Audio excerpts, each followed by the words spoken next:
Come fly with me, let's fly away. Hey, everybody. If you can use Makes you want to just dance, doesn't it, Kurt? I love that song. Anyway, thank you for being here, everybody, for another fun edition of Deborah Kobylt Live.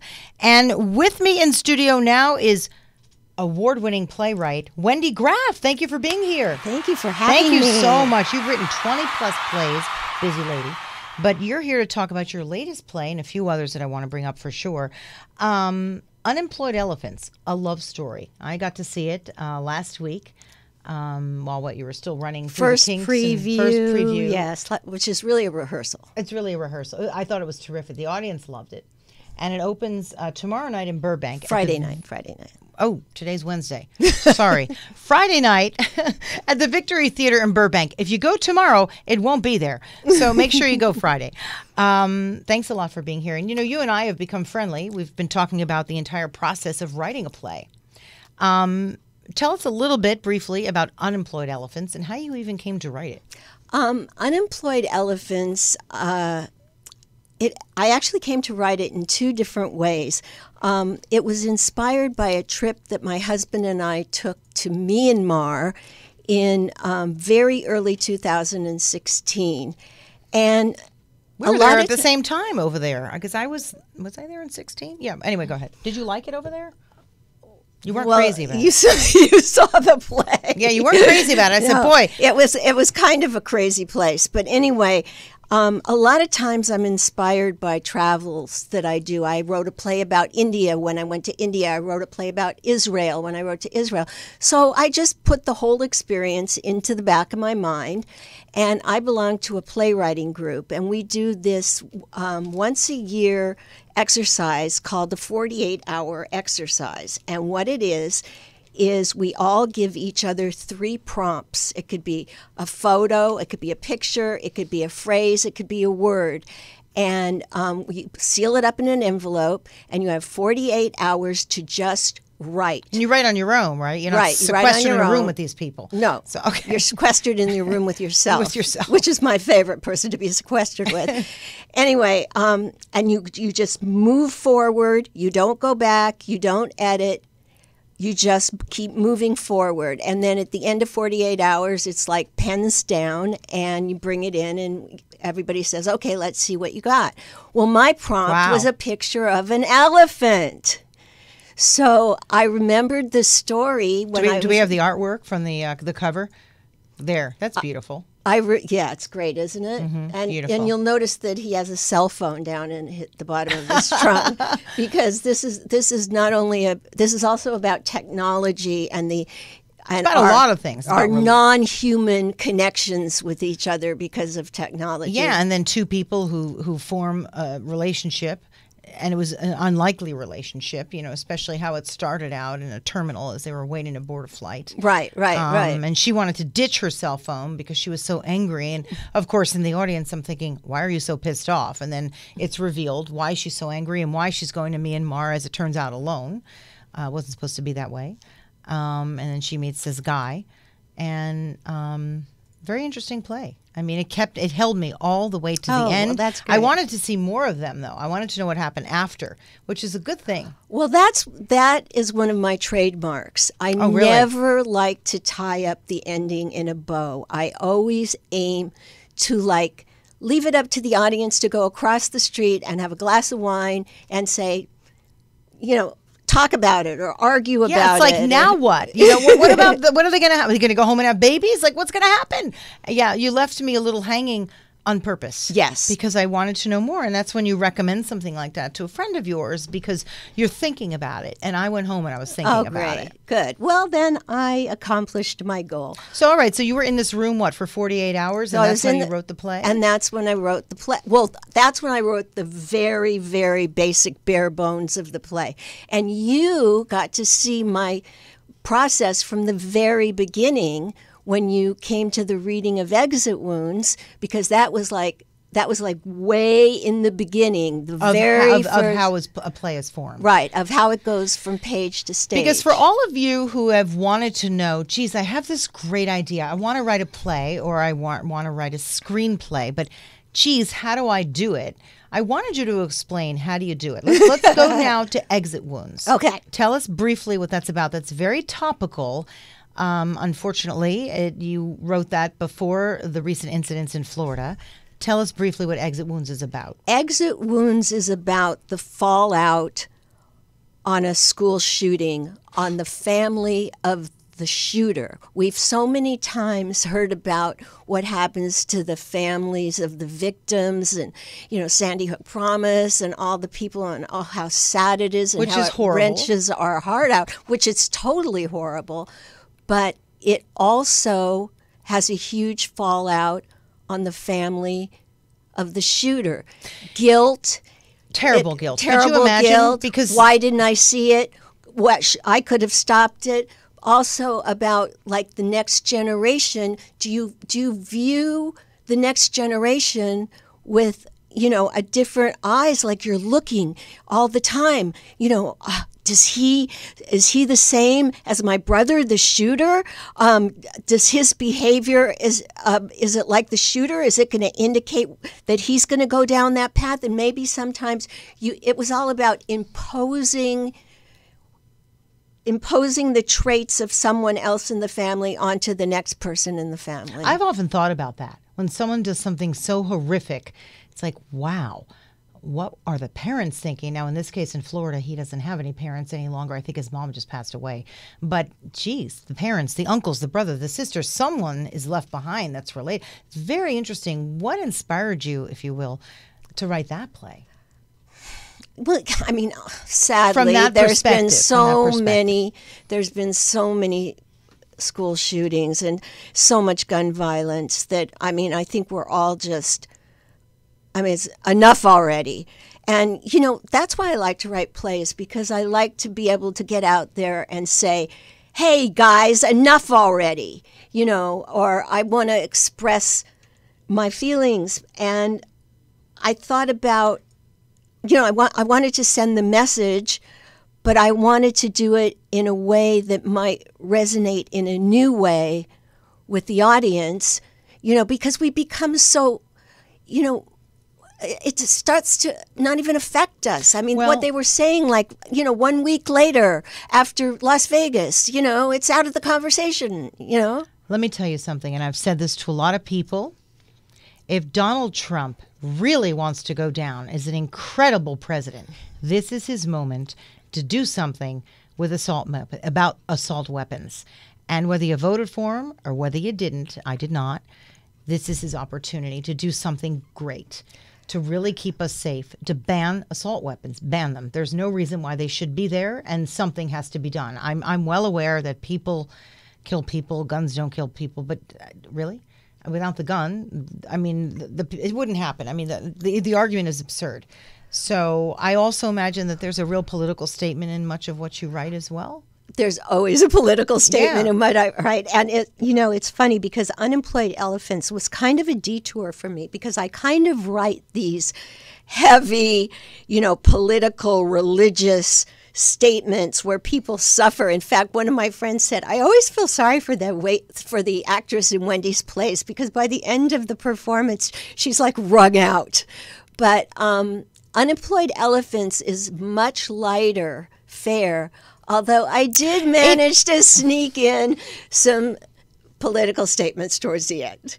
You did. And also about the elephants. Let's talk about unemployed elephants, because it's true. Elephants have a job, and they were suddenly left unemployed because the forests were cut down. There's an awful lot going on in which you really have to listen, because it'll pass you right by. One thing that I love the best about theater, more than anything, more than sitting at a movie, and I do enjoy a good movie, is you're experiencing this with the people in real time. There's nothing like going to the theater. Nothing will ever replace theater. Well, I feel that. That's why I'm in theater now. And you used to want to be an actress when you were a young kid. I thought I wanted to be an actress. So what happened? You were a kid. I was a kid, and we'd do little plays, da-da-da-da-da-da. And then, when it came time to be an actress, my mother said, can you sing like Judy Garland? Could you dance like Eleanor Powell? No. So forget it and find something to fall back on. What is it with parents sometimes? What are they so afraid of with acting? When I was a little kid and I wanted to be an actress, I was told no.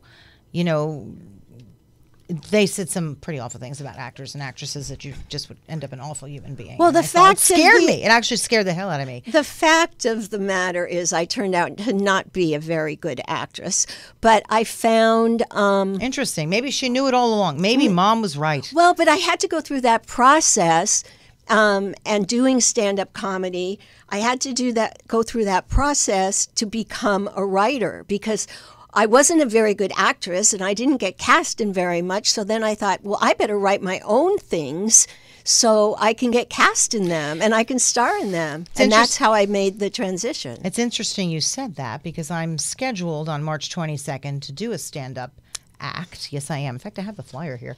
I wasn't really going to talk about it at Flappers. And you're probably saying, why are you doing this? Because as you know, I'm writing a play. And I want to have the courage to either get up and talk about it myself and be it a one-woman show or send it off to somebody else. There's actually been some interest in it. So I thought, let me get comfortable in front of the stage. So it's kind of interesting. You know, you wanted to be an actress. You ended up doing a little bit of stand-up comedy. Now you're a playwright. So maybe I'm going to follow in your shoes. Well, there's an arc to this, right? There's always an arc to it. Always an arc to it. Let's talk about the award-winning, in 2012, you won the GLAAD Award, which is pretty incredible.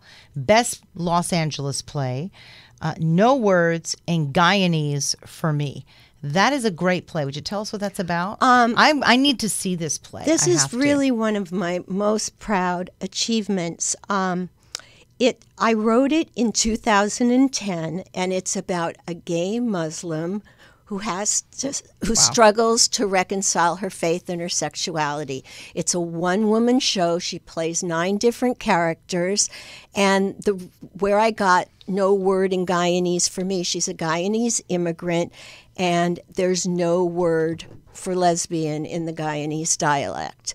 And what happens, if you will, when you're a Muslim and you're gay? It's not accepted, is it? Or no, is it? And in some cases, it was punishable by death. I know some people that were actually landing in a Muslim country, and they had a day or two, and a couple friend of mine, and I said, look, I'm not going to suggest it, because even if you give off a little hint that you guys are, a homosexual couple, you're going to be thrown off a building. I mean, that scares the living daylights out of me. I scared them so much that they ended up changing where they were laying over, because I don't know, it's hard to do. So what happens in this play? Well, anyway, it was written in a time of great hope. It's beautiful. We were just about to have gay marriage. We had a different president. And it's a very hopeful play. It starts from the time she's a child, and it goes all the way till she's a young woman, and she makes the journey of finding her voice and finding her authentic self. So it was very successful. I won the GLAAD Award, which is the gay, lesbian, et cetera, award. Alliance, and it was one of my most proud achievements. And then there were some other productions of it here and there. It has been published. And then this year, I was so honored. It just closed in Washington, D.C. It was the first production of the Rainbow Theater Company in Washington, D.C., and it was part of the Women's Voices Theater Festival that went on for 2 months, ending this month, and 30 female playwrights, Teresa Rebeck, Julia Chow, Heather Raffo, me. And what an achievement, it was I was so honored. And there was all kinds of press about it. There was a big article in the Washington Post about women are changing the script, and sadly enough, the play is so much more timely now than it was when I wrote it. Because as I said, I wrote it in a period of great hope. I mean, here we have a gay Muslim immigrant who A little foreshadowing here, Yeah, Wendy. who- You seem to be ahead of a lot. I know, I do. Interesting. It's scary, right? Yeah. I scare myself sometimes, and also there was domestic abuse in it. Oh, wow. Yeah, and it was a fabulous production. It was But you beautiful. can bring it back. I mean, you bring it back. you know. Well, actually, this Saturday night it opens. It's a very short run. It opens in Pasadena, and it's a production that now it's designed to take around to all the high schools. I think that's so. You're going to be performing it at the high schools? No, or- I'm not performing. Not you, but I mean, you're having The woman- production company and the actress and the director have put together this production of it to take around to all the high schools. right, which is incredible. Yeah, I mean, because I think kids need to see this. Everybody needs to see it. It's beautifully, wonderfully life affirming, and it's very, very timely. I mean, my God, I just the Muslim ban, immigrants. Cutting back on gay rights, transgender rights. Me Too. On and on and on. We're really at a pivotal point. It's actually exciting because I almost look at this. I like to study history. And when I say study history, I mean way back. I like to go back before the Egyptians. I mean, I really like to study how things come full circle and how with generations, really everything kind of repeats itself. And then there's a rebellion, and then there's a change and a pullback, and then there's a change. And, in the 1920s, right, with women wanting to vote, marching down the street, burning their bras. I mean, almost 100 years later, women are still fighting for their rights. But I think, we're not going away. No. And I think the doors have been open on what is abuse, actually. What's emotional abuse? What is physical abuse? And I think this time, women of various ages, our voice is there. And I just don't think we're going to quiet it. And it's exciting. And someone like you who's a playwright who can get it out there for people to watch, gets more people involved. It's incredible. That's what was so thrilling about doing the whole thing in D.C. and to be grouped among these amazing other artists. And it was on, there was a whole article on the front page of the art section in the New York Times. A lot of people have seen this now. And, hopefully they'll look at it in Los Angeles and Chicago and New York will say, hey, we want to do one of these things too. So for all the people, just to circle back a little bit about people who want to write a play, but they're not sure how to do it. Give us a little bit of Playwright 101. Do it. No, but how do you do it? Like, how do you You even sit yourself, get your thoughts you together? sit yourself. Well, see, that's what stops you. Mm-hmm. That's why this 48-hour exercise is so good, because there's no editing. There's no saying, oh, that's not a very good idea. Oh, page 3, this isn't working. I'm going to scrap the whole thing. It takes away all the impediments, and you just write. And then do you read it to each other? Well, what you could do is, if you're in a playwriting group, you bring it into the group and you read it. But, all you really need to do, like with Exit Wounds, what I did on my very first draft, I called up, some actors and I said, hey, do you want to come over for lunch and sit around my dining room table and read it? And then I called 4 or 5 of my go-to people. We're go-to people for each other. I said, come and hear the first draft.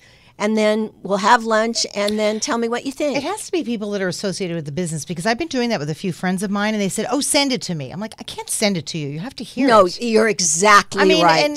You're really? exactly right. And I was a little irritating, and my one friend's like, oh, but I'm really busy. In fact, I'm doing a play. I'm like, you should know better. No. You have to come over and hear it, or you're not going to be in it. Well, you can always call me. I will. I really will. No, Because you need have people to who hear understand. it, because you can't, even like when you go into rehearsal, people say, well, what about this? And maybe take out that, and let's nip and tuck over here. And I always say, let me see the whole thing together, and then I can hear, I can see, I can get an idea of the whole arc and what works and what doesn't. Mm-hmm. Interesting. So get out and do it. Even if you think it's not that great, just, if you can, sequester yourself for a period of time and just keep writing. Try and find a group that you can read it to, right? Because I think there's so many people with great stories out there, and they can write and they can pen it. and they're afraid to do it. So, well, even if you don't write it, even like if you don't write it in dialogue right away. I mean, I did a play called Please Don't Ask About Beckett. I did it. It was like the year. That was another terrific one that you did. The year before with my 48-hour exercise. And when I first wrote it in the 48-hour exercise, it was 3 monologues. And then when I saw what I had, then I opened it up and made it a play. But how do you structure how long it's going to be, how short it's going to be? You just write and then worry about it later? You don't worry about those there you things. Go. See? Because people have asked me. Those like, are all yabbits. You know, those are what I called yabbits. Yeah, but how do you know? Yeah, but what if, yeah, but I don't like the, you know. Right, and that's the stuff that keeps us all back. I exactly. like that. I'm going to use that word. No yabbits here. No yabbits. Just do it. Just get out there and do it. And if it doesn't work, try it again. Right? I mean, you just keep going. I mean, you do have to have some determination. So what's next for you? You know, this play is opening well, Friday. I am so blessed. I have had, and I say knock on wood, the theater gods have smiled on me this year. Oh, yeah. I had but you give them good stuff to smile. I had Exit Wounds in December. I had No Word in Guyanese for Me in D.C., I have the play Unemployed Elephants, a love story, opening Friday night. I have another production of No Word in Guyanese for Me opening Saturday night. Then in April, a company in Canada is taking one of my older plays out of mothballs. Which one? It's called Lessons. Tell us about Lessons. Wait, where are they going to be doing lessons? Here or up in Canada? In Canada. Oh. And I then should fly up and go see it. That'd be fun. Well, we'll see. What's it about? It's one of my very early plays. But it's near and dear to my heart because my mentor Gordon Davidson directed it. It's about a rabbi who has lost her faith and a man who is trying to find his. Oh, how wonderful. And are they friends? Are they involved? Or they? Well, he comes to her for lessons because he wants to have a bar mitzvah at 70 years old. And she doesn't want to teach him at first because she has given all this up for a reason that we find later on in the play. But again, it's about moving on and, you know, picking yourself up and repairing and finding how to love again, and even if it's just yourself, and, you know, putting one foot in front of the other and walking forward. I admire you. So the girl who wanted to be an actress is now writing the lines for the actress. Right. Yeah. Pretty well, amazing, Wendy Graf. I'd need 20 drinks to do it again.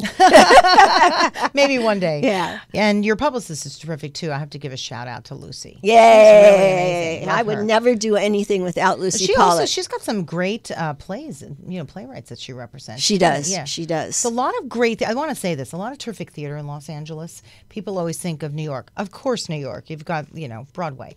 But Los Angeles has become, I think, a very interesting place. Your friend, Ken Levine, he's written some great stuff. I mean, there's just, you know, there's all sorts of places to go to see theater. It doesn't have to be the larger venues. It could be, you know, places like the one in Burbank, which is a lovely smaller theater, and there's all over town, don't you think?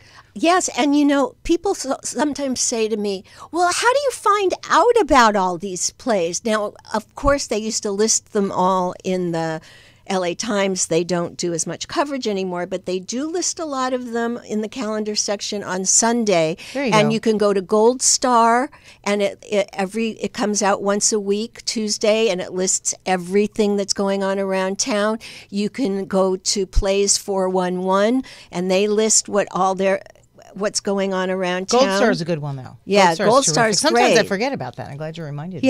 Yeah. So there are ways. You just have go to hunting for it. Wait, what did they say in Avenue Q? You have to leave your apartment.